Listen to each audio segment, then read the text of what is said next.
all around the world, it's been a bloodbath politically for incumbents, as Yeah. different countries are still recovering from the effects of the pandemic and inflation.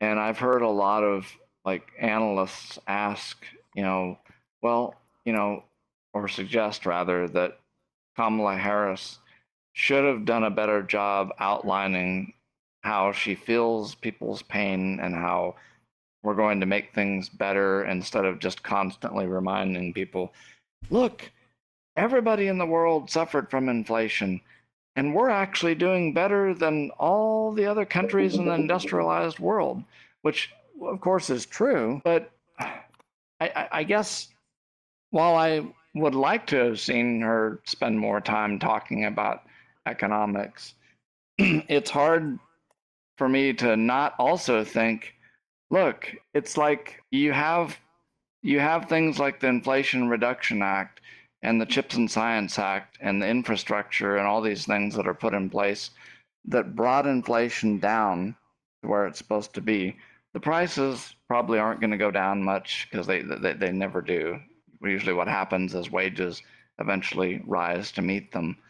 But I feel like this is like the Titanic sunk. People are in their lifeboats.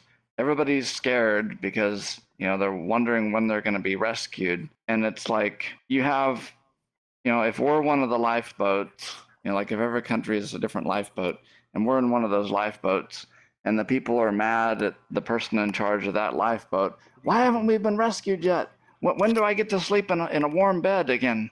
It's like, well, everybody's still trying to recover and get rescued. Like, why? What can they do differently than they're already doing? They're in the lifeboat and they're waiting. The signal's been sent out for a rescue.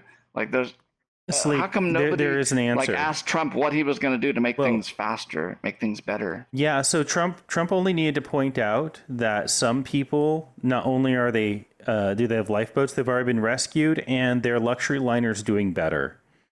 And those people are the ones that are in that professional middle class, the people with college degrees, the doctors, the lawyers, the engineers, the accountants. Those people are doing way better since the pandemic. And then other people are still making less than $8 an hour, and they're working and the prices are going up. So of course they want to see this system of lifeboats blown up because they're drowning and someone else is taking up the wood so that they can have a luxury liner. And yeah, you're right. Trump's solution is just blow the whole thing up. And you know what? At some point, you're just so sick of being trodden on by the people in the luxury liners. You're like, you know what? I have one plank of wood and I'm going to drown if it blows up. But at least I'm going to take them with me. Yep. That's a great, that definitely makes a lot of sense. Hollywood, I think, next. No, you summed it up. That's it. I mean, that was the thing. It didn't matter. It wasn't about ideology. It wasn't about a candidate. It wasn't about a campaign. It was going to get blown up. There are people that were hurting. Hey, you're in charge. They didn't understand, like, what you didn't really affect me. It's like I have to hurt somebody else, so yeah, that's it. And that brings us to If I were a voter, like, just one last thing about this. If I were a voter, before voting for Trump, like, I would have asked him why they spent $250 million attacking transgender kids instead of outlawing how he would make things economically better for them. Well, because they don't want Don't them get me to started exist. on that. Yeah. Actually, that brings us to our teach progress, mistakes, and thinking. If we go to the first mistake in thinking that we drill through, right? We have a confirmation bias, right? And what were people engaged in? They were out there, I believe it's true, so it's true. And then they found evidence to support the truth that they started with. Yeah. If people are aware of these things, though, they stop being so subject to them. Similarly, can we get zero sum? So zero sum thinking, this is the core of what people were voting for. They were like, look at those professional middle class people. Look at the doctors and the lawyers and the finance people. And very rarely are they thinking doctors. And much more often are they thinking lawyers. right? Look at the lawyers who have 401ks and they're getting rich and they're living high, and I'm still making less than $8 an hour. If I can hurt them somehow, that must help me, because zero-sum thinking. Somehow hurting them helps me. Zero-sum thinking. Hey, put a tariff on the world. Somehow hurting them helps me. Deport the Mexicans. Somehow hurting them helps me. This is the very fundamentals of Donald Trump and who he is and what he appeals to. His book, The Art of Negotiation, or whatever, The Art of the Deal. Art of the Deal. Yeah, it's fundamentally a book that is about zero-sum thinking. How do you hurt someone else at the end of your deal? Because that must somehow help you. And then he perpetuates that idea. People come to take it as normal. And then we have this very fundamental, inaccurate statement, because it turns out we're all in a collective. We all help one another. And it's contrary to our rugged individualist beliefs. But we help one another in our existence. As long as we're participating in society, we're doing something for someone else, and it comes around to you. And so hurting someone else actually hurts you. But that takes taking a step back, and it's hard to see when you're working 60, 80 hours a week, making half of minimum wage, desperately trying to take care of your 5 kids. I'm talking about my mom here, you know? This isn't a thing you can even think about. All you know is you're working really hard for Denny's corporate, so that some jackass with shares in the company can live high on the hog over in New York somewhere. Yeah. Is there something wrong with Discord? I've just tried to send you a link. Yeah, I noticed too. I can't load my messages. Yeah, me too. I was just reading a thing about zero-sum thinking from Harvard. Yeah. We've done a lot of research on zero-sum thinking in negotiations. I like research. Yeah, like I mean, there's about 300 people on Earth who have dedicated their lives to studying negotiations, and a friend of mine a colleague of mine was in charge of the sub area of my area that studies negotiations. You know, there's a lot of research and a lot of knowledge about how to engage in good negotiating. And Trump does exactly the opposite. We also have a lot of great knowledge about how to run an organization. And Elon Musk did exactly the opposite when he took over Twitter, with exactly the consequences you would expect from all of the research: losing people, losing value, destroying a brand. Everything that you could predict came true. So we know that idiot spent $44 billion on Twitter, and all he got for it was 3 branches of government. We need to put that on a T-shirt. Holy elder, that's awesome. I heard the joke from somewhere That's else. a I know this is fucking gonna get t-shirt. back to me. Someone's gonna be like, "Hey, Elder, you remember that joke you said that killed?" I saw it somewhere else. that's okay. What was the other? What was the one I put on the Discord about? I remember it. About what lies I think between. one of the greatest tricks that he's pulled is convincing working class and blue collar Americans that he's one of them. That's one of the greatest tricks he's pulled off. Mhm. So Yeah. I don't think That's a it's good all that comment. much of a trick. Like when Donald Trump gets McDonald's for a White House dinner, I don't think he's joking. I think he really likes McDonald's. When Donald Trump played a heel in wrestling, I think he really likes wrestling, right? I think he actually, in terms of his tastes, his preferences, yeah, he's very, very wealthy, but I think he's doing what any person that I knew from Texas would have done with their wealth, other than owning a giant ranch. But, right, he's doing what a working class person thinks a wealthy person would do with wealth. And to include putting themselves in things that are fun. And so if you're going to get people that watch NASCAR to vote for you, and you ought to, because the party that helps the working class is the party that resonates with people who watch NASCAR. And you can still take a strong stance against bigotry, and you're even more effective. Because you're saying, hey, we're not going to be bigoted, and we're actually helping you live a better life. You make an hourly wage, we're bringing up the very bottom of those hourly wages, and you can command more because of it. You do that, and then people are like, you know what? You're right. Bigotry is not all that big a deal, because they don't have a zero-sum thinking that they have to deal with, because they can feel their lives getting better. Sorry to trounce on your point there, Jazz. I should be open. Well, you're good. Yeah. You know what? There's a lot of ranting going on. I'm starting to record. I think that's good. We can. I don't have the stream up and running. You still weren't recording? What was the point? With that killer joke? Oh my god! Well, we don't have you on screen. Let's do it again. No, so yeah, get him on the camera there. It will because I'll cut it to be the same. There's been over 4,000, 5,000 reports of Discord being down. Yeah. Well, you know what we know is that every way that Elon Musk ran Twitter, he screwed it up. They always do. Yeah. You're not going to be my dancing monkey, huh? He just teed it up for you. What you doing, man? He ain't going to be a dancing monkey. I ain't no one's monkey. Somebody else steal it. Although, if you really think about it, he bought Twitter for what, $40 billion, and all he got for it was 3 branches of government. I mean, he's not going to get away with all this stuff. I mean, there's already pushback on some of his picks for his cabinet, Matt Gates. No, he should interim. I think Mike Huckabee's getting a bit of pushback. You know, the vast majority of the people working for him were never confirmed last time. Confirmation is ceremonial. Yeah. They were put in interim and unconfirmed because he just kept firing them so fast they never got confirmed again. Yep. I hire the best people. They're going to get confirmed anyway. There's no Republicans in the Senate willing to go against Trump at this point. Right. Anything. Yeah, and for their own safety, that they are up to date on their vaccines for the next couple of years.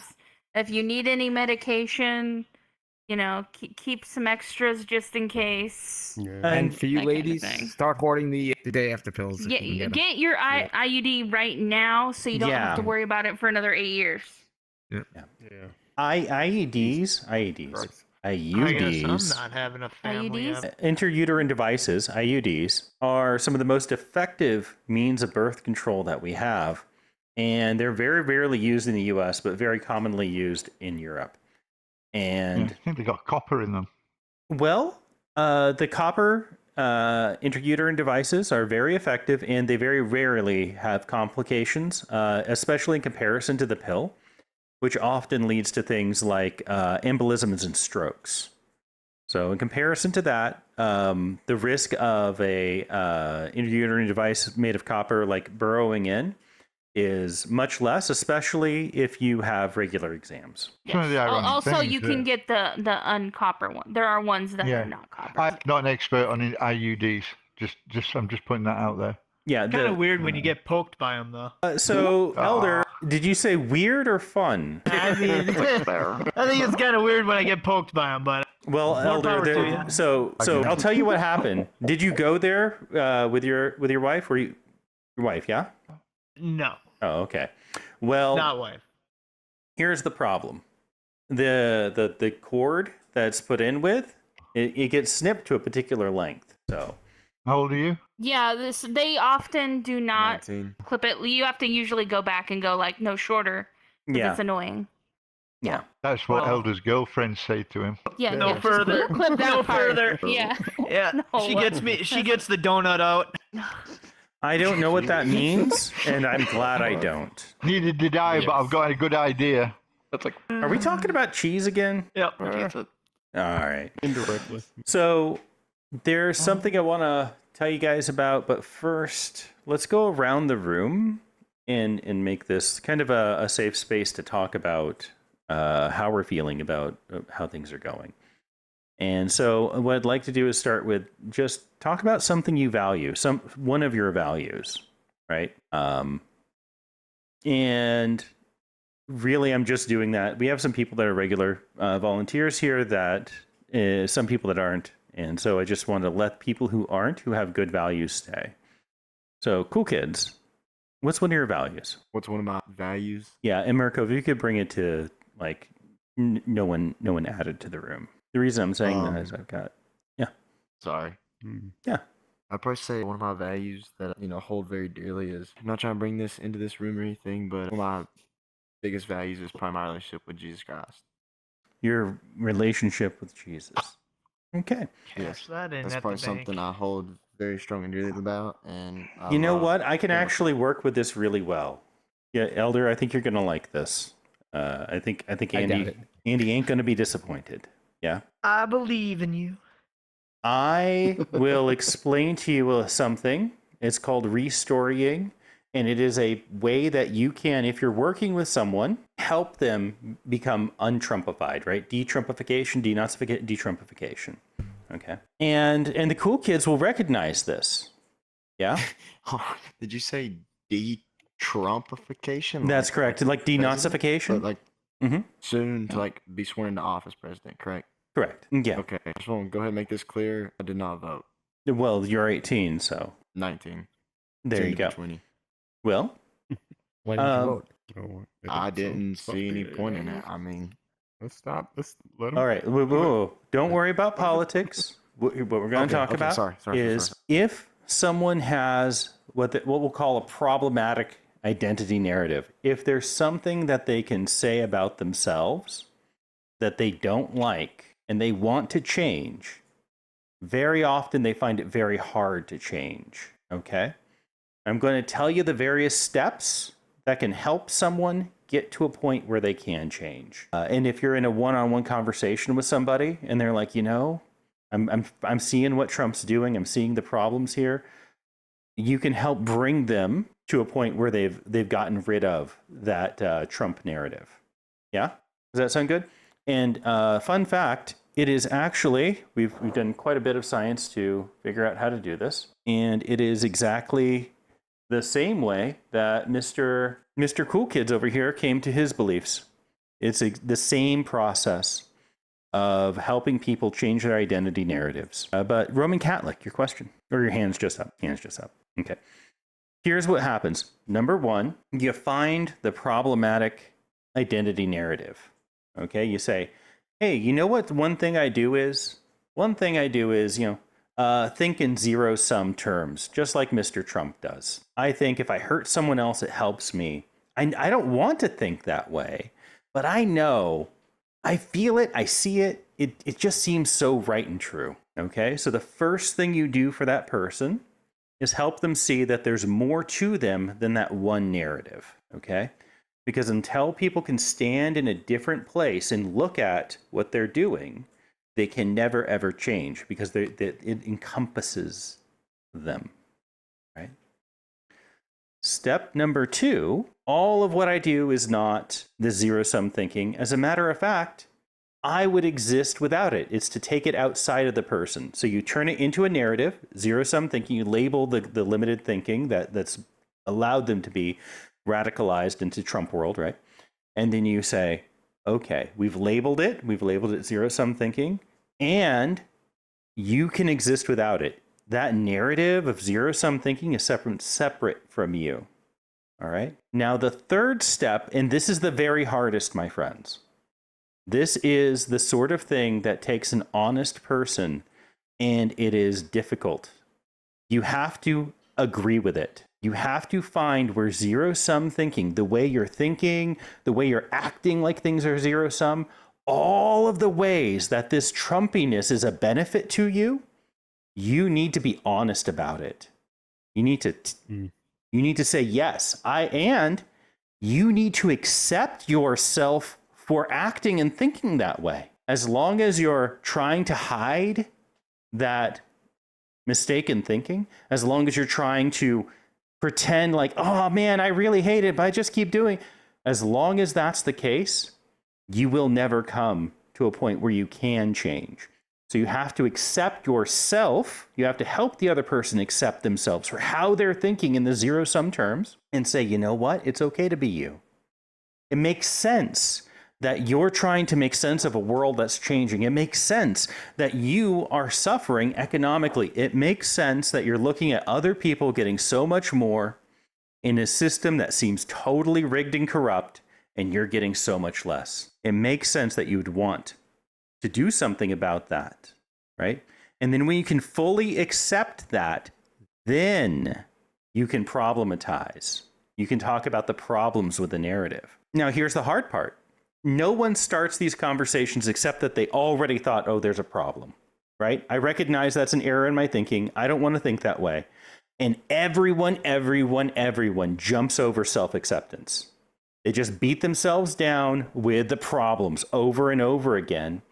And so much so, they felt shame that they made them feel like the problem was them the whole time. But if you can help them see that it's just something they do sometimes, it's outside of them, and that they can accept themselves for doing that thing sometimes, then, only then you can say, okay, what are the problems? And that's what we're so good at, right? We can obviously see the problems. We can beat people over the head all day. Once we've done that, we help them go back into themselves and ask, where have I been someone different? Where have I given and seen more come back to me? Where have I not hurt somebody and it helped me? And you start finding these moments in their past and you get them to tell that story where they haven't had that zero-sum thinking. And that allows them to go back and recreate themselves without that narrative. Now, here's the problem. Sometimes they say, actually, you know, the negatives, they don't outweigh the benefits. Right. And here's the honest part. Unless you're willing to walk away where the benefits outweigh the negatives and say, okay, I accept myself, I'll keep having that zero-sum thinking. Until you're at that level of vulnerability, you haven't gotten to where you can change.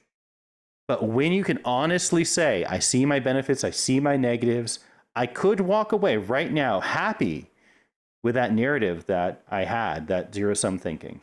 But the negatives do outweigh the positives. I do want to change. Then you can start finding those moments in someone's past for them to focus on, okay? And they can change the history they're living through, the history that they draw on, their own memories, what they're drawing on. You're not lying. You're not changing your memories. You're remembering, because all of our memories leave stuff on the cutting room floor. We're cutting our memories differently with a focus away from that narrative that we don't want anymore. And then finally, you need to join a community where you publicize and let everyone know, this is now the way I think about things. I am this person now. I have been this person many times before, and this is the way I act and do things. And that, my friends, is exactly how cool kids came to Christ. That is the sinner's prayer in bringing people into the church and baptizing them. That is also the same way all cultures throughout history, anthropologically, have always engaged in change within themselves. And so we took what the church has been hiding in terms of people changing. We turned it into a science. We laid out the narratives of it. And we learned this. And we had to learn this because there was an entire country called Germany full of Nazis. And we had to denazify them. And we were very successful. Very, very successful. But this knowledge has been lost. It's hidden up in my ivory tower. You have to be a senior at least, if not a graduate student. And even then, only around 200 people on the earth are doing this kind of work in organizational change. So no one knows. No one knows. Every once in a while, you'll find a counselor that might do this, but usually they're not on that either because they're not thinking about the whole community that they're bringing you back into. But sometimes, and that's good. So that is how you bring someone, de-Trumpify somebody. You find that one narrative, one of their mistakes in thinking, and you help them give it away. And by the time they've given away all of those stupid things that Donald Trump is doing to them, they're not Trumpified anymore. Instead, they're de-radicalized. Mm-hmm. And that's how you do it. That was awesome.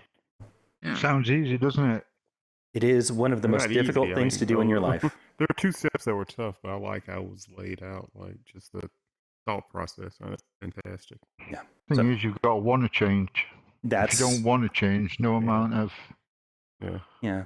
You know. And you have to want to accept yourself. A lot of us get used to just beating ourselves up for what we do and who we are. And that shame starts to feel like it's part of us. And if we can give up on the shame and just feel guilt, like, oh, I did something bad. You know what? That's okay. I'm a person. I know exactly why I did that. There's this benefit I wanted. I do that if that's a benefit I want. And all I need to do is think about the other ways I can get to that outcome. And if you don't, that's okay. You accept yourself. So I accepted myself a long time ago. Sorry. Good man. Yeah, Roman. Can like, is it safe for any person to learn this process to attempt helping Trumpified people?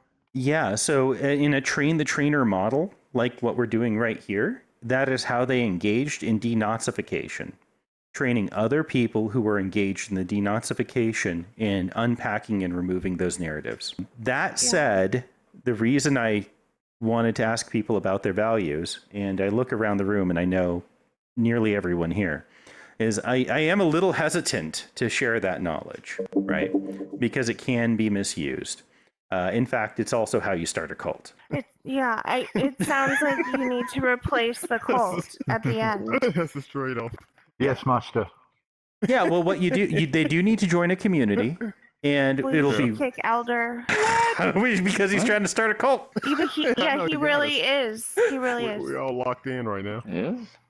Well, hopefully it works out for him. The truth, though, is, Roman, that if your community is based on enlightenment principles and clear thinking, it's not really a cult. If your community is based on violating clear thinking, well, then you should help people come to a more enlightenment perspective so they can be part of this humanistic world.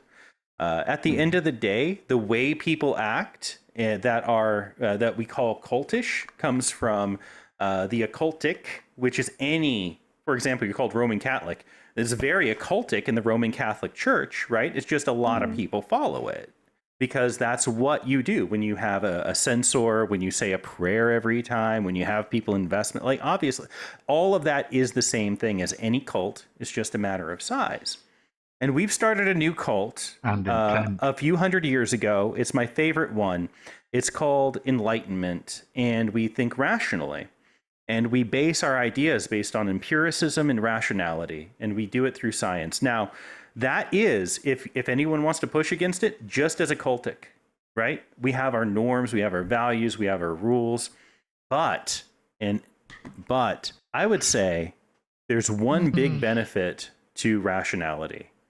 It can change itself. And we don't see the Catholic Church changing itself very quickly. We don't see religion, as a matter of fact, is designed to be conservative, to conserve a way of doing things. And science is self-editing. The Enlightenment principle is that we should find ourselves to be wrong and change. And that, I believe, is the core benefit of the Enlightenment. Because 150 years ago, people were enlightened, and they were trying to get better, and they were wrong about a lot of things. And today, we don't try and defend their wrong ideas. We say, hey, they were wrong, and we're going to be wrong too, and we're going to get better over time. So there's your difference. So don't join a community that's a cult. I don't think all cults are necessarily bad, to be honest. Well, I mean, technically, I'm a member of a cult. I love Star Trek, and the ideals of Star Trek match. That's right. You know, I mean, I wear uniforms. I watch it constantly, and I quote things out of it, and I try to live up to the ideals that are set. I mean, it's basically humanism. So I don't think necessarily all cults are bad. And in fact, that is a mythological set of stories for the people who are in enlightenment, right? You will find that many scientists love Star Trek because it casts a vision of an obviously communist world, but they don't even talk about communism. They don't even talk about politics. There's a few politics here or there, but no one's like rallying for what needs to be changed except when like space aliens invade. But Elder next, just because I saw his hand raised. Sorry, Rowan. No, it's okay.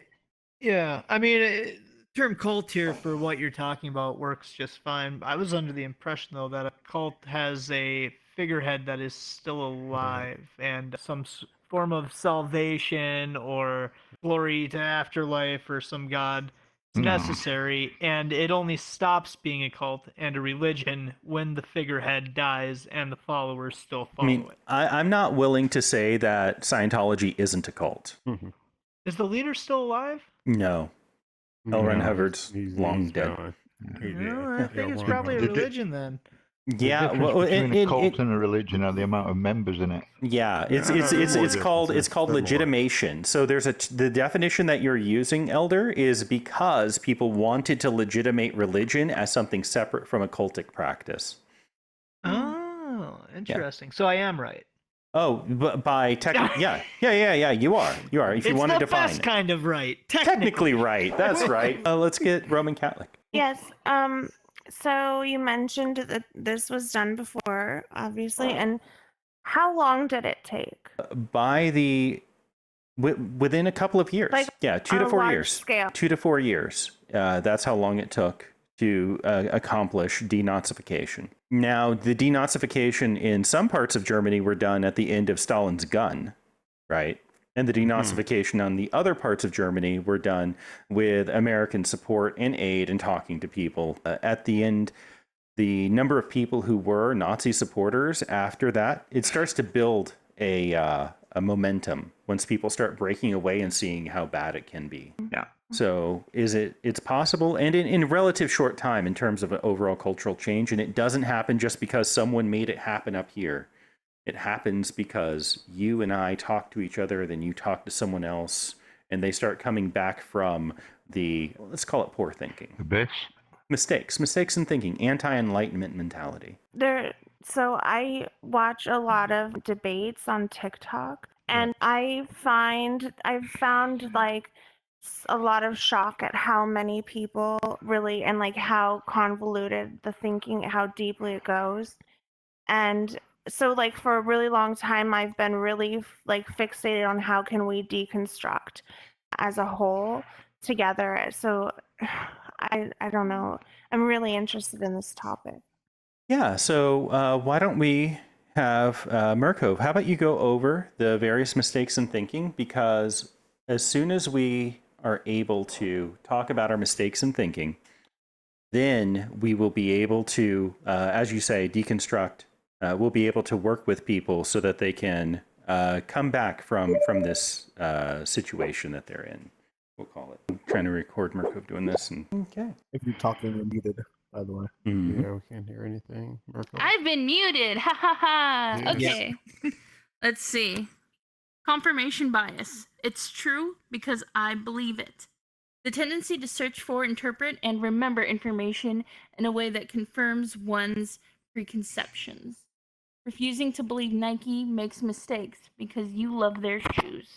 You know, I have a question, guys. Do we want to move it from Nike to something more relevant? Yeah, I was just thinking the same thing. I made it Nike because I thought, I don't want to be too politically active on this, but I think we can make it clear things that we've seen Donald Trump talk about without saying Donald Trump in it, and people will be able to see it. Right. Cool. It's plenty of examples. There are plenty of examples. Confirmation bias. Yes. Next one. Attribution error. If they did it, they caused it.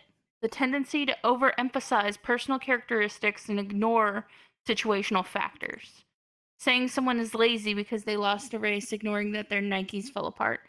Well, SACE often uses the example of if you push somebody and then they don't fall over, they're not seen as clumsy, but if they're on a ladder and you push them, they're seen as clumsy. I think that's the one you often use. It's ignoring other factors outside of the immediate vicinity. Oh, go. Substitution error. Accepting an answer to another question. When faced with a difficult question, people often substitute it with a simpler one and answer that one instead. Saying Nike is the best because they have cool designs when they have the question is about quality. So. Yeah, I mean, we really substitute the question of what the more we want to know the answer, the more we're willing to accept a substitute. And who among us does not want to know the answer, how do I live forever? And thus the motivation of so many people to take an answer to a different question, which is, what did Grandpa say about that? I don't need to live forever. I just need to live longer than everyone else. Okay. False equivalence. Two things seem the same, but aren't.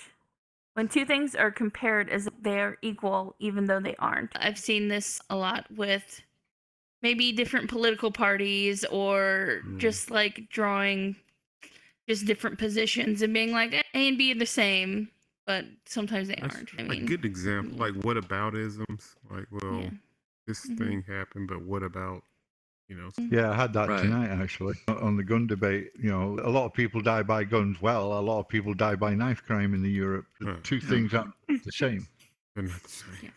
Or you point out all of the lies that a particular elected official does, every time they open their mouth, and then they say, well, what about, Tim Walz said he carried weapons in war when he was never, he meant to say he should have said I carried weapons during war because he didn't deploy, to a combat zone during the war. I think there was just a hidden comma. It's like as if those are equivalent, but they're not. There we go. False equivalence. Okay. Mountain Bailey. Invisibly going from the indefensible to agreeable. A debate tactic where someone defends a difficult to defend position, but then retreats to a different, easy to defend idea when challenged. Sorry, I'm dyslexic, so that sentence just went to hell. Substitution error. No, I don't think so. So this happens all the time. Yeah, so certainly a substitution error is when you Motte and Bailey yourself, right?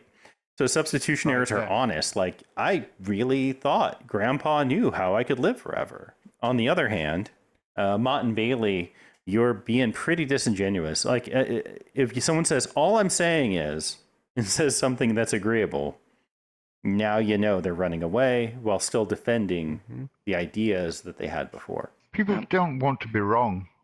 That's right. All right. So I've got no problem with it. I've got no problem with it. An easy example for this would be, let's deport all illegal immigrants. Oh, no, that's too far. We don't want to separate families. But there is a problem with immigration. That's much easier to defend than the first one.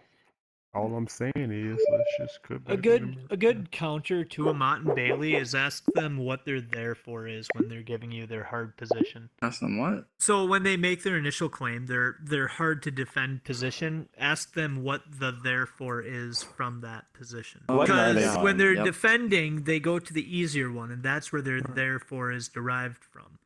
So if you ask what their therefore is from their hard position, they have to directly show how their hard position leads to their solution. Right. At least that's been what I've found. That's a tough one, man. Motte and Bailey, that is a tough one. Like, that's an easy out for a lot of people, like in the discussion.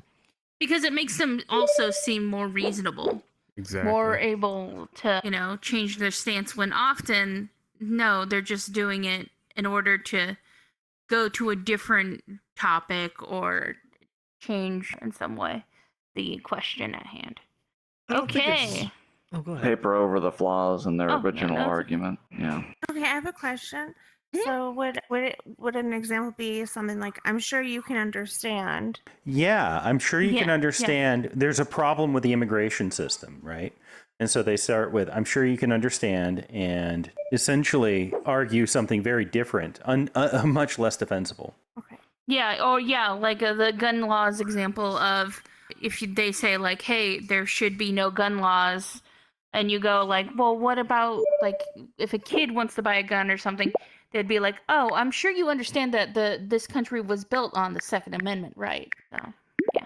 Or all I'm saying is that's a common segue into Motte and Bailey. Okay. Zero-sum thinking. If they win, I lose. The belief that one's gain must come at another's loss. Thus, no mutual benefit is possible. I see this a lot when it comes to even just like countries. Like I was trying to talk to somebody today about the tariffs, and they were saying that we need to tariff other countries because China's getting too powerful, and so we must make them lose so we can win. And it is not necessarily true, I believe. Well, yeah, if they lose, then we also lose because a huge amount of our supply chain is embedded in little things that come from China. Yep. Black and white thinking. It's all or nothing. A cognitive error when somebody else sees a situation in only two categories, good or bad, ignoring any middle ground or spectrum of possibilities. Yeah. Refusing to see the gray in a situation, or believing that like the person that you're debating against is evil for having their way they believe or bad. Yeah. A question. So how do you address that when you see it without seeming argumentative? Good question. For black and white thinking, I guess you would bring up other examples of like how the situation is much more complicated than you'd think. Try and come at it as a way of empathy of going like, imagine if you were this person, how would you feel? You know, going at it that way instead of trying to be like, oh no, it's all gray, everything. Like, I've seen the cynical point of people going like, there are no good guys to solve this problem. I don't think that's the correct way to do it. It's to make sure that it's, hey, we all should be respected. We're all human. We all have our own ideas and reasons we came to these positions. I mean, even if some are kind of not the correct ones. What Dr. Say said earlier, like, I think was a great point and a great way to combat this type of thinking is like to separate the person from like, why do you have this particular situation? Why do you think it's black and white? Like, maybe that's not the case. There's some nuance here. Separate yourself from that particular issue, you know, and maybe you get a different perspective and understand it really isn't black and white. So I don't know. What he said earlier resonated. So when I'm debating someone, my primary tactic is, you can think of it like a new board game, right? Their argument is a new board game, or rather their worldview is a new board game. Their board game comes with a set of rules, and I need to understand their set of rules, right?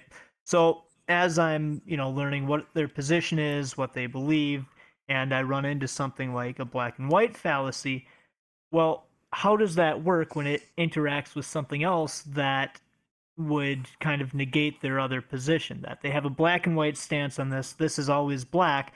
Well, how do your rules work when this situation comes up and it's something that they would say is white when it should have been a black and white thing? It shows that their own system isn't just black and white, that they do have different rules for different things, that it's not set in stone, that this is always the case, that it's more complex than that. And working within their own rule set, well, they recognize that and they need to adjust their own rules. And it's not so much you're just defeating them in a debate, but rather you're working within their rules and going, hey, what about this? And now they got to reconcile that. I think a good example would be when you're debating someone about abortion. Let's say they say abortion is wrong no matter what. Okay, what about in terms of incest or in terms of rape and things like that?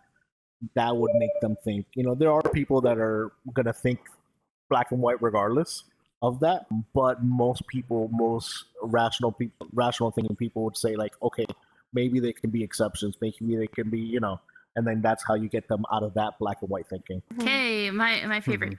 Gish Gallop, making mini arguments to run away. A debate tactic where one overwhelms an opponent with rapid series of mini arguments without regard for their accuracy or strength, making it difficult to refute each other. So it's a constant, like, a rain of different ideas in order for you to not take down their weaker argument. Yeah. Okay. I often think of it as a little cowboy on a horse throwing dynamite behind themselves, making sure that you cannot follow them.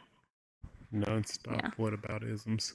Exactly. What about this? What about that? What about this? If it's a giant list that they don't give you a second to stop and, let's stop and think about each one personally, step by step, think it through slowly. We're having a conversation, but no, they want to just throw as many arguments down as possible.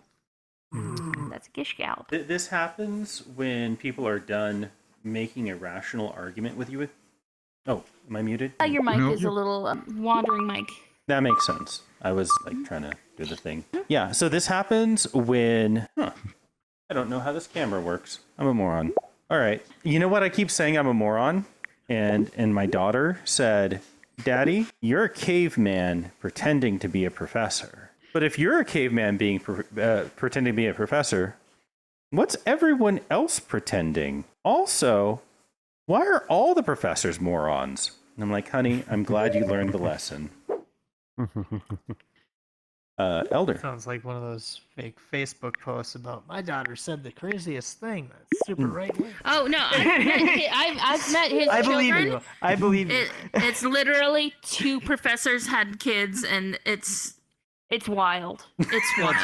That's great. They're like, what PhD do you want to have? By the time I'm 20, I want these 3 PhDs. That's an exaggeration. Crying. That's an exaggeration. It was a little bit. They did ask Murkov which PhD she's working on, though. Yes, as a manufacturer. I didn't know how to make them. In a factory. So I feel like I can comment on all these, so I'll try and use some self-restraint. But Gish Gallop's fun. I personally enjoy when they Gish Gallop. But my tactic for this is let them burn the energy.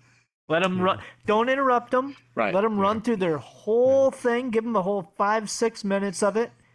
And then at the end of it, when they're waiting for you, because they will eventually, they'll have a small pause, and then they'll keep Gish Galloping, and eventually they'll get tired out. And then you go, all right, well, I'm probably just going to ignore most of that and just address the first thing you said. It burns them every time.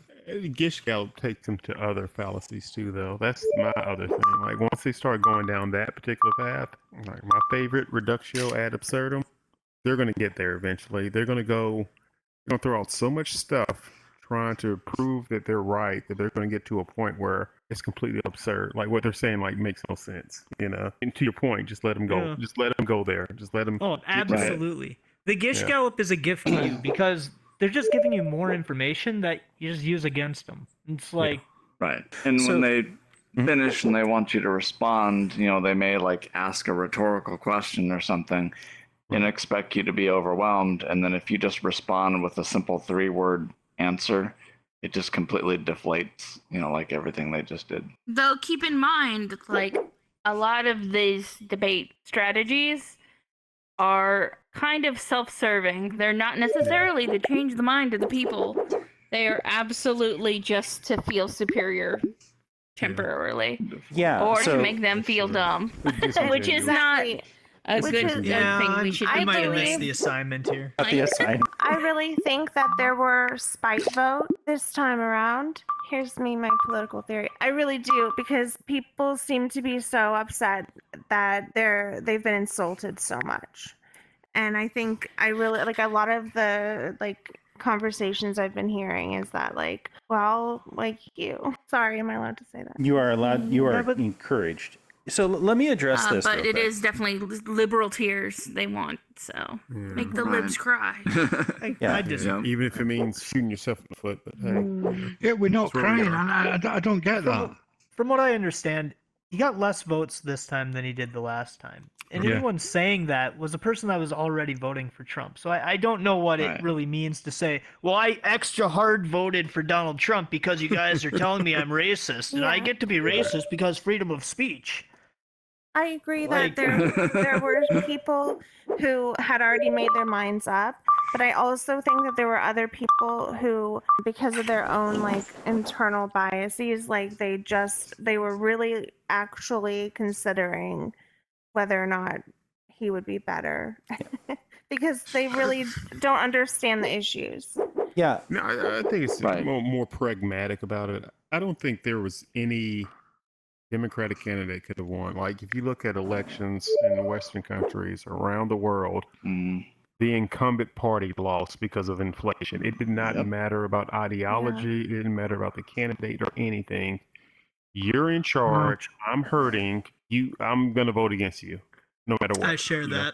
Well, the Tories lost it. At the door. Yeah. Well, that's what I'm saying. I think we're more in tune to political ideology, and we understand what's actually happening, but the person living day to day that's hurting from inflation or hurting from these different things, they don't care. They're just saying, all right, this person's in charge, I'm hurting, I need to vote for this other person or this other party or whatever. Yeah. I think that's saying a large we're less part complicated and more like dumb animals. Yes, that's where I'm going. Which in mass kind of So here's the thing. It's easy to dismiss people as racist, and it's easy to dismiss people as just voting on inflation. There's a real undercurrent that can be undone by raising people's consciousness, which is what Roman Catholic's getting at. And Elder is probably correct that isn't how you win or lose a particular election, but it is how you win or lose Star Trek as the future. And that is going to require elevating people. And you're right that Gish Gallop is a gift, but you're wrong. No, you're not wrong about how you can use it, but there's another way to use it. When they Gish Gallop, they aren't just giving away all of their logical errors. They're giving away their entire ethos. They're giving away their meaning. As Elder called it, the rules of their game. But there's two levels of the rules. There's the logic, and when you've trapped them in the logic and they're like, oh, I've got an error in my game, then you can say, hey, do you want to keep playing that game? And when they don't want to keep playing that game anymore, then you can bring them along through restoring, as we went over, so that they can take on a new game. However, that won't happen if they've been pushed to a point where they've been beaten over the head and they're like, oh, I have to defend who I am as a person. And that's it's an ethos, who they are. And they're giving you the whole thing when they gish gallop. So you write, if you take it all in, you're like, oh, okay, so I see where you're coming from now. How can I help guide you? And it can be done to help bring people along. Now, that's a lot of emotional energy. So I get yelling at them. But you can help bring people along once they give you their whole ethos. And you can say, okay. And instead of picking on the first thing, which nails them, instead of ignoring them entirely, you try and this is how you start getting people to move. You start labeling them, and label them in a way that either they want to hold on to, that holds on to their ethos, right? So let's say that they're worried about immigration, and they're worried, and they want to fight China by having high tariffs, and they want a big military. You can say, and they're just rambling about trans people in the military and trans dogs, because obviously they're going to get stupid about it, right? Yeah, right. Yeah. Like, that's trans immigrant dogs are stealing my job. Yeah, like this will happen, right? When they get to that point, you're like, okay, I hear you telling me, and then you give them an ethos that you can work with. I'm hear you telling me you love your fellow Americans, right? And they're like, yeah, that's it. That's why. And so now they're bought into the story you start telling for them about them. Because as you can tell from their gish gallop, they don't have a cogent identity narrative. They just have all these little strings that are coming at them that they're trying to whittle together. You start building a narrative for them, and they can come along with you and stop just holding all these strings together crazy. And then you can say, one thing that really helps our fellow Americans is increasing the minimum wage. Mm-hmm. One thing that, that Bernie Sanders gets a few things right, I think. And then you can tell him, don't lie about who you are. I think that because I'm a communist, so he often gets things wrong. So you, right? And you can make jokes that aren't really jokes. In the same way, they do the same thing, don't they? Right? They're like, have you ever heard of? Sorry, go for it. Have you ever heard of Brandolini's law? Brandolini's law? No, sir. Yeah, it's the amount of energy needed to refute is an order of magnitude greater than it is to create it. Yep. That's what we are up against. There's so much. The amount of energy that is needed to correct that and redirect it back down to nope is just immense. It's huge. But I think Dr. Sens is giving Brandolini's law. He's giving you a blueprint on how to. Yeah, I get it, but what you got to understand, it's not. Doc's really good, and with all the love in the world, it's all oversimplified because it is not. It doesn't seem to me, and I've been trying this for 3 years. It doesn't seem to me that easy. I started in big screen trying to bring people down and say, well, look, these are the facts. This is the fact. Vaccines don't kill people. Vaccines are good. And it doesn't matter how much information you give them, how much research from peer-reviewed actual doctors. Mm-hmm. They will not accept it. They just won't. That's not what he's saying, though. It's like you kind of you get beyond. You can't just throw facts at people because they don't, get their mind made up. You got if they cared about facts. Well, what else have you got if you haven't got facts?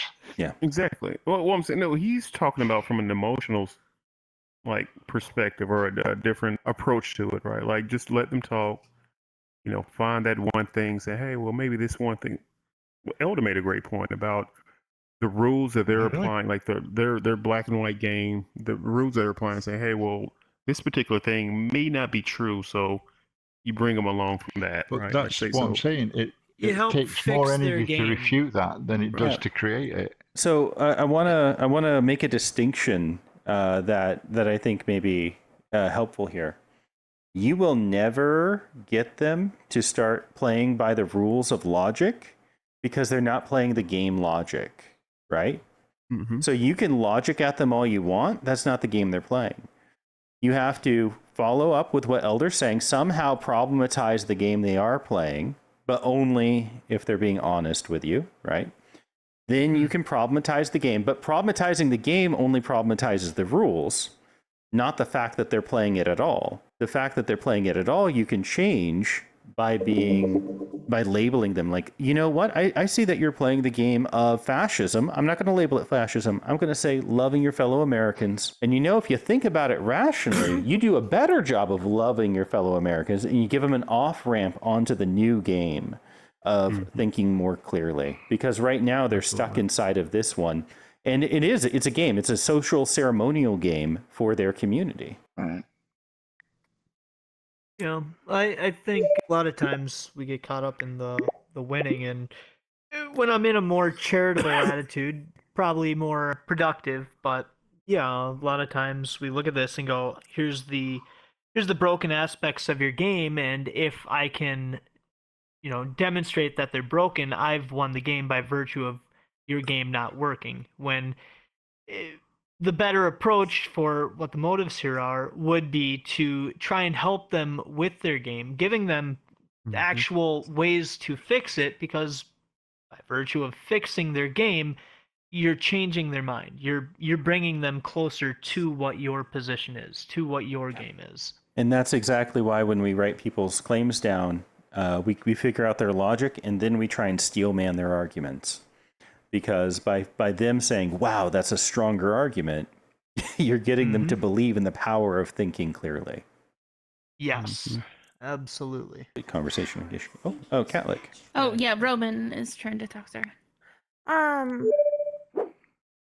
So something that I could use, maybe like a really like a better way to express your concern and care for your fellow Americans, is to get involved in your local community. Yes. Yes, because when you get people involved in their local communities, they may think that they're conservative. They, in fact, may think that conservatism is about caring about your local community. And then they start working together, and they find out that anarchy is the right answer. Sorry, Marco. Anarchy is usually a little left-wing. It's fine, don't worry about it. Okay, cool. Okay, here we go. Correlation and causation. One followed the other, so one caused the other. Assuming that because you can come up with a story about how one thing causes the other, that it does. If you see a guy stomping down a bridge and then the bridge falls down, it's unlikely that he caused it. But since some people will believe it just because you can, make that correlation. Argument from incredulity. I can't imagine it, so it can't be true. Concluding that something must be false because it's difficult to understand or believe. I actually hear about this one when it comes to the abortion debate, where people would be like, oh, nobody would ever, not report rape or something for, 6 months. Or something like that. Or, oh, no father would ever rape his daughter or something. So, there's no need to worry about problems with incest and things like that. I've been finding it, explaining what medical exceptions are. And then they go, well, that's not, that I don't believe that that's illegal, or that's being interpreted as not okay. And I don't believe that's an issue, kind of thing. Because it's so horrible, yeah. Absolutely. Literally, this is rape myth acceptance as well. The reason women have a hard time being believed when they've been sexually assaulted is because of men's incredulity. That's right. Yeah. I can imagine anyone doing something like that, I know Steve. Steve wouldn't do that. Yeah. Okay. Well, Sunk costs. I've invested too much to quit now. Continuing behavior due to previously invested resources, time, money, effort, even if it's not the best choice. This is either it's kind of like the gambler's fallacy. So if you're on a slot machine and you need to keep it going, you've already put so many quarters in the machine, you have to get all that money back. The odds are better by virtue of having done it already. Doesn't change the odds. Yeah. Well, that will come up again later because we actually have that one. But this one is also, I see this a lot with wars, where it's we can't let our soldiers die in vain. And it's like they're already dead. They will die in vain whether we continue the conflict or not. It's actually you're losing more lives by keep continuing this. If it is a fruitless effort, if it's a quagmire, if there's no way that it could be solved militarily, you need to come to that decision quickly and not just keep throwing troops at the problem. It's self-perpetuating too, right? Trump. You lose. I can't be wrong now. You lose 5,000 soldiers. We can't stop now. We lost 5,000 soldiers. You look up, a year later, we lost 10,000. We can't stop now. We lost 10,000. Yeah. And it just keeps snowballing. Okay, cool. Personal attacks. Attacking the person, not the argument. Attacking an opponent's character or traits instead of engaging with their argument. This is easy. This is... A lot of people would just, insult... Be like, oh, Trump, Orange Man, I hate Orange Man. And it's like, that's not necessarily the way you want to go to it. You want to debate the policies or criticize the policies if you have to, and not go to personal attacks, even though it's fun. You know it's fun, and I know it's fun. I'm gonna get a slap on the wrist for this, I'm sure. But to be fair, an ad hominem is not always an ad hominem fallacy. If my side point is that you're an idiot and your argument's bad, well, as long as I'm not using that as the argument against their argument, not really a fallacy. Or an example I would have used, is when somebody says, they didn't vote. Like a spice you throw into the conversation. Yeah. I mean... But not productive for changing hearts and minds. Right. Yeah, yes. Where it's somebody who didn't vote, you just, They are lazy because they didn't vote. Yep. That doesn't make them not lazy, but you shouldn't really point it out as that they're not lazy. I also, every one of these things, there's a reason they're persuasive, and it's because they very commonly feel like they're right. And sometimes they are, right? If I'm playing a board game, it really is zero sum. Either I'm winning or they're winning, right? And I can find moments of non-zero sum, but overall, someone's winning. Same thing with black and white thinking. Sometimes it's really important to have black and white thinking. I don't know why. I'm not going to say it. But you can run into situations where people are trying to create nuance where there ought not to be any. Right? Yeah, if you're actively being stabbed, you can't really stop and think oh man, that's not as bad as I got to think about it this guy from this guy's point of view. No, you have to fight for yourself. He doesn't even have gloves on. That's true. I bet he's cold. He maybe need a sandwich. I have a theory that I'm working on. It's fresh, and maybe it's already a study that's already been shown to be true, but I call it sportification. It's this mentality where you can see a lot of the way people think and a lot of these fallacies directly reflective of sports. And it's something that takes up a lot of headspace in American culture, and I suspect has fundamentally changed the way people think and perceive things being put into the dynamic of my team, your team. Yep. Yeah, absolutely. Yeah. The area of the sociology of sports is it's got maybe 1,000 scholars doing work on this with a few major texts. I know 4 or 5 people doing it. It's also a great way to write off your sports tickets. Well, from what they've told you, am I too far off? No. In fact, the way that people work. So there's this connection between how people work and how people play. And so, for example, if a group of, back when we were fully agrarian, it was much more common to stand out in a field for a long time, waiting for something to happen. And so we had baseball as a pastime. And people thought in terms of baseball terms. Sometimes things happen and sometimes life is slow. Sometimes you're trying to get something done. Sometimes they're doing something. Sometimes we are. I can just be here and do that thing. Then as we became much more manufacturing oriented, we came more into football, where we're fighting one another, right? In manufacturing lines so that we can progress back and forth, and in a way that reflected the First World War, having these scrimmages where we fight and push lines back and forth. Now, much more popular are video games. And video games are much like running an agile sprint. They're much like the programming and organizations that we have today, where people have special parts of what they do as a professional, and they do that thing, and they all work together to try and get something done, making aims towards progressing a goal. So you have, this is what we see in the history of sports. And we see that as the sport becomes more popular, people take for granted more the way that they do that work. The same thing has not been studied in terms of like what we're doing right now, interpersonal communication, because it's nearly impossible to get any information about interpersonal communication like we are right now. No one records it. It's not important enough. It's overlooked. Jesus. Did not think that's interesting. That is such a weird, like, that was almost like, hey, people who are in current forms of management are League of Legends players. And I'm like, what? Because of like all the different, like, you have a different task. You're like a juggler, or like through the different lanes. And it's like, what the hell? Yeah. That's interesting. That's why they're both. The dumb masses are football fans. Well, hey, stop that talk.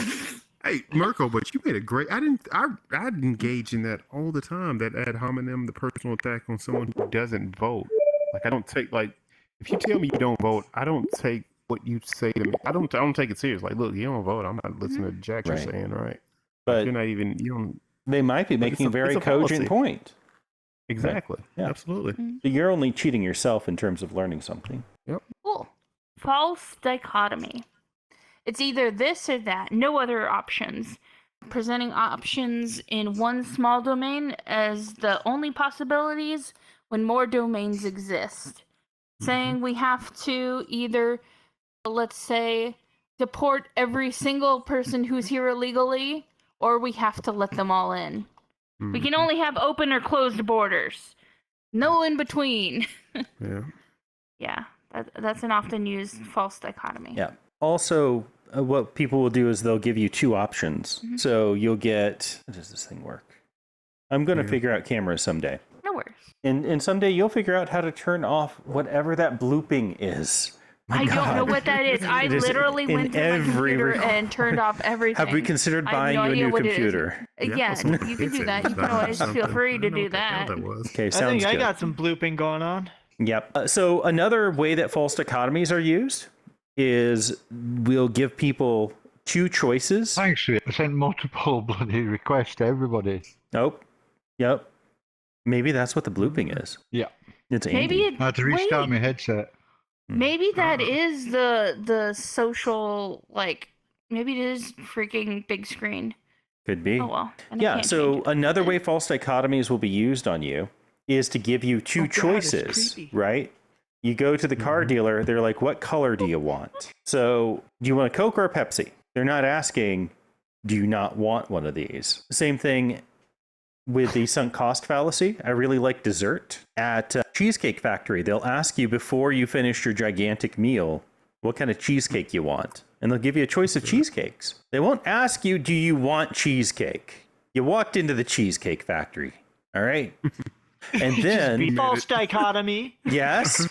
And then when you're completely full and you definitely don't want that cheesecake, where you would never have ordered a dessert, they say, so that cheesecake you ordered, do you want to eat it now or take it home? And you never consider, actually, I don't want it. And it's a bit of a social trick. So you've got a sunk cost and false dichotomy selling a cheesecake at the Cheesecake Factory. Have you ever considered they don't explicitly tell you they're going to charge you for food? They just ask you what you'd like? All right.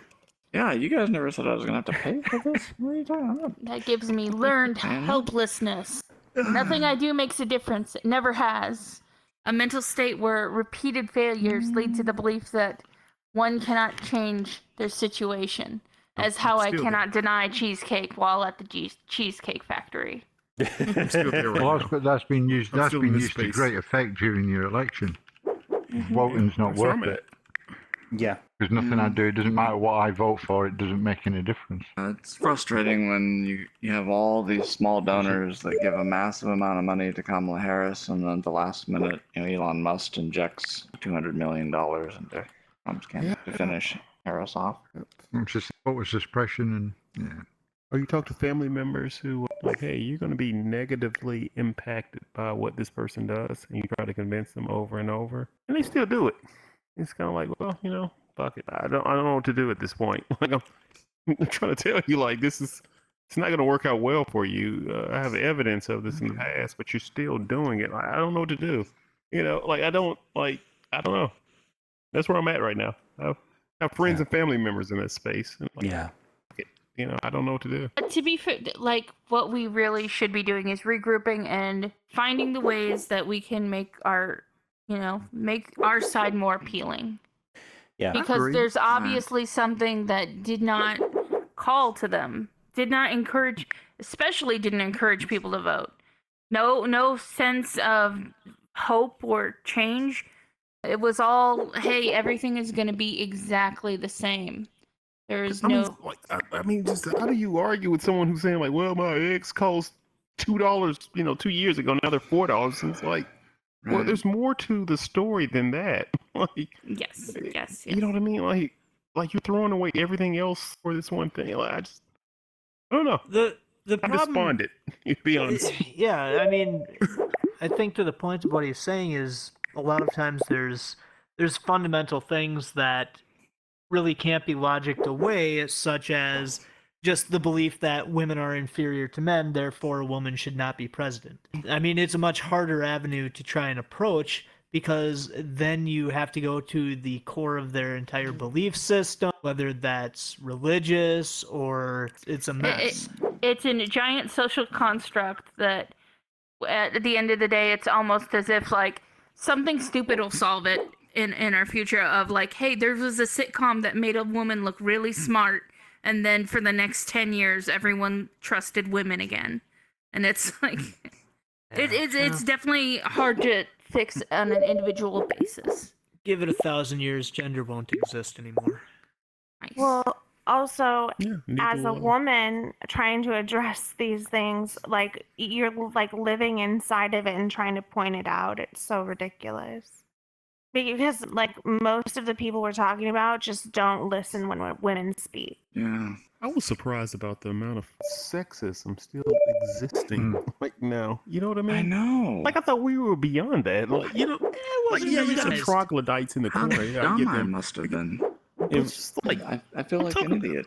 It's like some friends I've cut off. Like, dude, I'm not with you, man. Like, if you're thinking like that, like I can't. It's like happened. It's like the Chappelle Show skit, or not Chappelle Show, but when Dave Chappelle was on SNL, right? Yeah. And Trump's winning that first time, and they're like, "Oh, you can't believe the white people are. I can't believe that America's so racist," and they're like, "Oh, yeah, just wait. Oh yeah, I guess that's a surprise." I thought we were beyond sexism, though. Like that's just wow to me. Like I was just really caught off guard. Like I've had people I've just spoken with and just talked to, and they just say like casual, just well, I'm not gonna, a woman can't. Where are you streaming this? What are you talking about? Like Germany, India, all these other countries have had. Where we're not streaming. Like, it's not a. You're not streaming. No, but I am recording. Oh, right, okay. I wanted. So you can bleep out "fuck" or amplify it. Yeah. Give me. They're like, make me talk like a robot now. No, it's kidding. But then, the other thing in Hollywood is how do we address these things when it seems like every time leftists and liberals try to address sexism, homophobia, racism, it seems like every single time we do that, all it does is leave us open to accusations that, we're too preachy, we're insulting people, we're looking down on people. What the f*** are we supposed to do to change people's minds if we can't even tell them facts? That's why I'm here. Like, I don't know. I don't know I'm at this point of learning. So many of us in here are considered pseudo-intellectuals, just to let you know. Yep. And so here's the solution to that problem. The fact is that people really don't care about gay people one way or the other. What they really care about is whether or not they're living a better life. They don't really care about Mexicans one way or the other. They care about whether or not they can live a better life, and the people they know are living a better life. Like, all these culture war issues disappear as soon as you start raising the very bottom up. It only comes back when people that are above the very bottom want to start making a difference, right? By making distinctions that take people apart. And one of the things that can help everybody, like, if you can help everybody, then people start caring less about those cultural distinctions, those social distinctions. Now, the problem I ran into in the study is that as soon as the people that are actually helping those on the bottom, like, make things better, then people start trying to push the social agenda more, trying to say those people are taking away from you. And that's because every time we've helped people at the bottom, we haven't actually helped people at the bottom.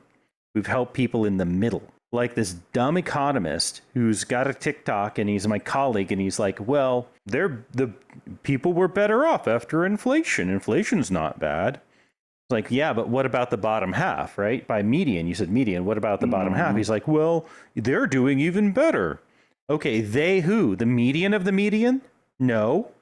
The average of, right? The average of the median. So you're going to have huge positive outliers in the bottom half, that there's still this 30% underneath that are super suffering.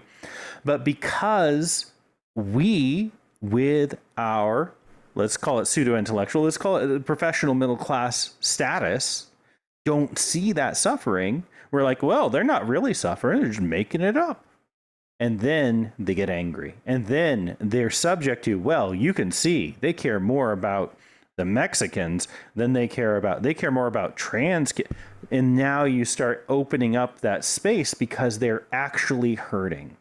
And you're doing nothing to address them, because the point was to, the first thing someone with power does is use that power to ignore that they have power, and to ignore the suffering underneath them because of their power. And we all do it. And if you don't believe me, how many times have we said Nike tonight? Right, 7. Not many. How many of us thought about the human children who are stitching together those Nikes every time we talked about it? We have... Andy did, for sure. Yeah, we have the privilege and power of being able to ignore the fact that we didn't robotify all of our manufacturing. We just put it in a country where we can enslave those people with our wages. Yeah, and but if we robotify it, then those kids don't have jobs, and then they really starve. Yeah, then they really wait. No, actually, there's just more resources. But Dr. Sanders, I think we're getting another case of false dichotomy here. Like, yes, people are hurting. People are in bad shape. That doesn't excuse you being sexist. That doesn't excuse you being racist. I get how you fall into those tropes. Yeah. That's not an excuse for it. You know what I mean? Okay. Like, I'm not taking away your agency. You know, like, you should not engage in that activity. Yes, you're hurting. Yes, maybe you're not in a place where you think you should be, but that doesn't excuse you being a damn douchebag. You know what I mean? I respect where you're coming from with that. Absolutely. Right. But I'd like to encourage you to think about it this way. Would you blame a kid? Well, we'll say he's black. Would you blame a black kid from the inner city for stealing some food because stealing some candy? Let's say he stole some candy. He never got the candy. He loves the candy.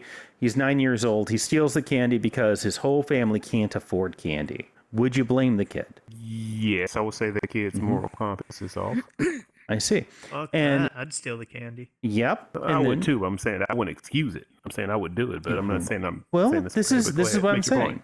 Yeah. And now, when it goes from candy to the food that he needs? That's different. That's survival, right? Now, when it goes to how does he know the difference between needs and wants? Where was that education? I see where you're going. So what I'm saying is it's very common to ignore the social context that people are in and blame the individual. And so whenever I'm like, I don't excuse that, And for my personal life, I don't. I agree with you, Hollywood. Do not let people be sexist and racist around you. Cut that off, you know? Right. But when it comes to understanding people and where they're coming from, to reach out to them doesn't mean throwing trans kids under the bus. It doesn't have to. But if you focus on that and you use that as your, oh, well, they're just sexist, that's why they didn't do it, they didn't vote for Kamala, that keeps you from addressing the actual causes, the cultural causes. Now, sexism is one of those causes.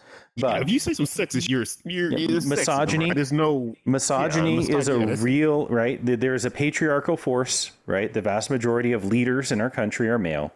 There's patriarchal assumptions built into the way we do our arguing, built into the way that we address one another. Women are not allowed to be nearly as aggressive as men, while at the same time, if women aren't aggressive like a man, they're seen as much weaker. It's a catch-22. What you're saying is there is truth to don't hate the player, hate the game? Is that what you're saying? I mean, don't hate the player, hate the game. Like, and change the game, right? And the fact is, and the fact is the individual can choose to play the game differently and be an agent to make it so that the game is played differently. And that's what people ought to be working towards. Yeah, like it or not, Dr. Sayas, our country may be like a married couple where as long as the man has a full stomach, he won't beat the shit out of his wife. I think that's a really reasonable and disgusting and accurate and sad and true statement. Like if the misogyny that people present, and this has been true across cultures, people present more misogyny when there's fewer resources, right? What's the saying? What's the saying that kept women from working for so long? Giving a woman a job is taking a job away from a man who has a family to support. Oh, right. And that saying has almost all but disappeared, but that attitude continues to exist. They just replace women with Mexicans. Because Mexicans don't exist. Yeah, no, you're right. You're right. The real question is, right, because they're not saying woman or man, they're saying person, right? They're saying giving a job to a non-full-fledged, responsible member of society takes it away from somebody who has real responsibilities in our society. Yep. Oh, dude, my headset's dying. All Catch right. you guys later. Now, I suspect this is also the case too. White replacement theory, I think, is a lot deeper than people are willing to admit or realize at any rate.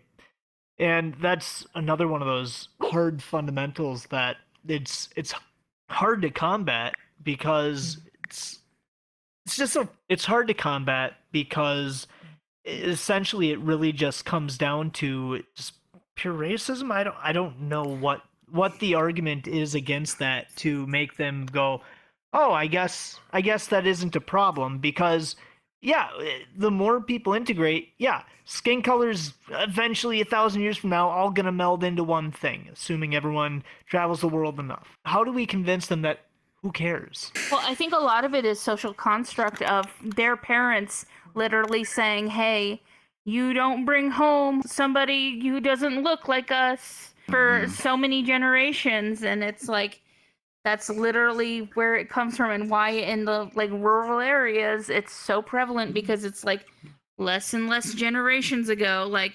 For say in big city, it was probably only it would probably be 5 generations back or 4 generations back that they were saying that.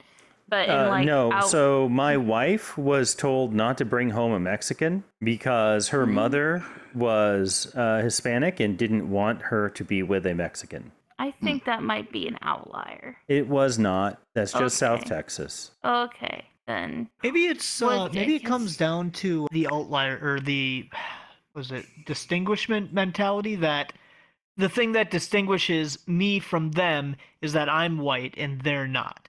And that if my children aren't white, then they're them and not me.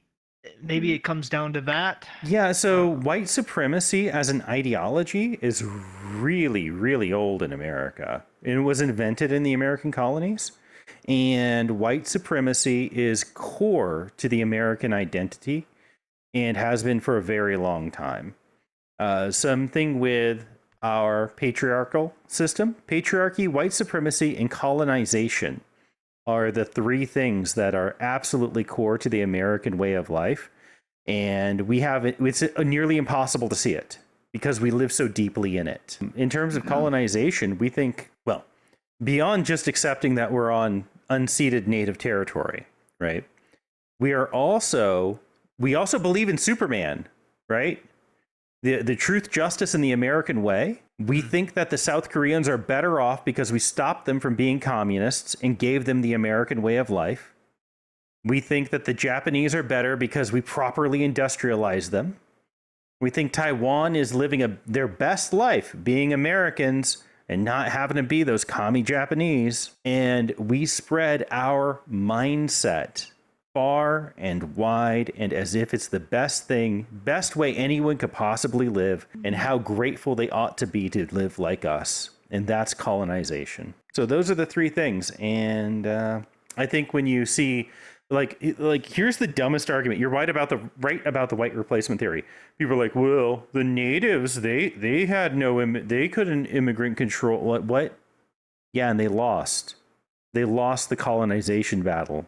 Literally, the argument for people not coming here is they don't want to be colonized. They want to be the colonizer. That's why they're against Mexicans speaking Spanish coming over. They don't want to be colonized. They want to do the colonizing. And that is the argument. And you're making, oh, well, the natives got colonized, didn't they? Yeah, and that's the point. And they're never going to tell it to you because it sounds racist. Because it's racist. So what's the argument against it? Oh, yeah. Yeah, don't leave us on a sour note. Oh, yeah. So here's the deal. When you start listening to different people and their different ways of being in the world, and eventually clarifying your thinking, you start to recognize that no one person can have all the knowledge. No one way of living can be the right one way to live. Every group of people figures out and muddles through the way it does. And we can live together through enlightenment thinking and have our own ways of doing things, and that's okay and good. We don't all have to be one being, and other people don't have to be just like us, and it's okay that they behave differently. Once we can get to that point, but here's the thing. It's really hard to do. We have to step out, literally get out of our own way. We have our own way of doing things and thinking, and we need to get out of that so that we can show others how to step out of that. Otherwise, we just, turtle up. I'm right. The way I do things is right. I'll prove it to you. I feel like you end up going into, or their position would then be, well, America's the best country, and their vision of America is white America, so we don't need them. We are the best. What are you talking about? Certainly. And this is why I think everyone in high school should have to do a study abroad. That's a good idea. Right? Because very few people will go to Scotland and think, what of all these inferior Scots, what with their white supremacy ideology? And then they'll notice, oh my God, everything's just a little bit different. And they're not wrong for being different. They're just, you people can be different.